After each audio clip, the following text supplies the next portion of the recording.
Blue Jackets getting back together with the New York Islanders tonight here at Nationwide Arena. And, Jody, both of these teams are coming off losses that they want to forget. The only way they can forget about them is by righting the ship here tonight. The Blue Jackets losing to Edmonton, as we heard, 7-2. Last night, the Islanders lost at home 5-2, which makes it really interesting. Yeah, they lost to the Dallas Stars, another Western Conference team. So both teams now back in the East, back in the Metro. They both know how tight this is. So this sets up to be a great matchup, and 2 big points on the line.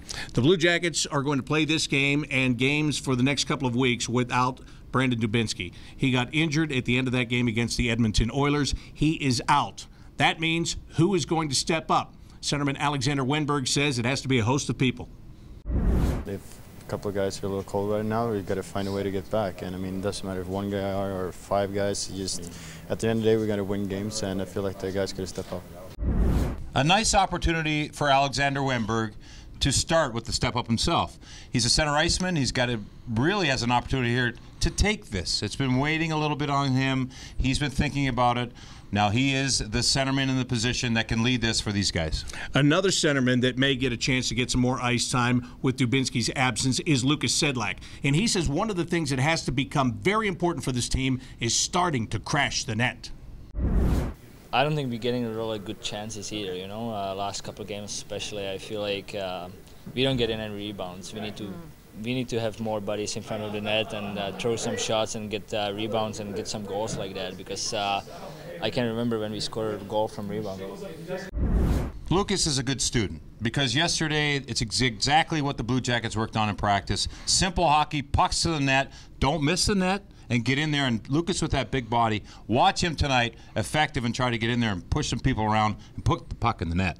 All right, let's take a look at the New York Islanders right now. If you go all the way back to opening night, the Blue Jackets easily dismissed them here at Nationwide Arena, but that's not the way that they're playing right now. No. They're right in the thick of what's going on in the Metropolitan Division, and let's look at some of their top players. One guy they acquired this summer in Jordan Eberle, another guy who's been a big surprise is a young man, Matthew Barzal, and then, of course, the always steady John Tavares. Yeah, John Tavares is one of those guys. He is an organizational player. He's one of the best players of the last 12 years in the National Hockey League. He's a leader. He's a guy that can do anything on the ice, the go-to guy. The Blue Jackets will be well aware of him. Also, Barzal, he's only 20 years old. He's a second-line centerman. This kid's got some speed. He's dynamic, and he works, and he's got something to prove on the ice every shift. Blue Jackets have got to watch him. And, yes, the third guy, Eberle, he was picked up from the Edmonton Oilers. They gave up a pretty big piece, and this guy has settled in very nicely with the New York Islanders. All offense with these 3 players.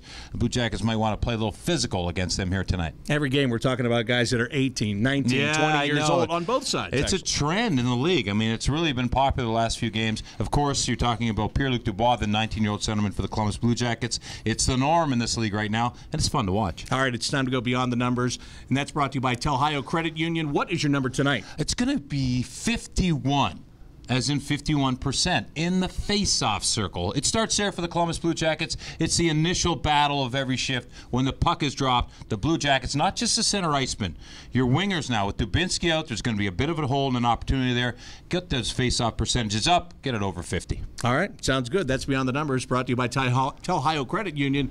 And that's going to do it for tonight's Rink Report. For Jody, Shelley, I'm Bob McElligott. Enjoy the game.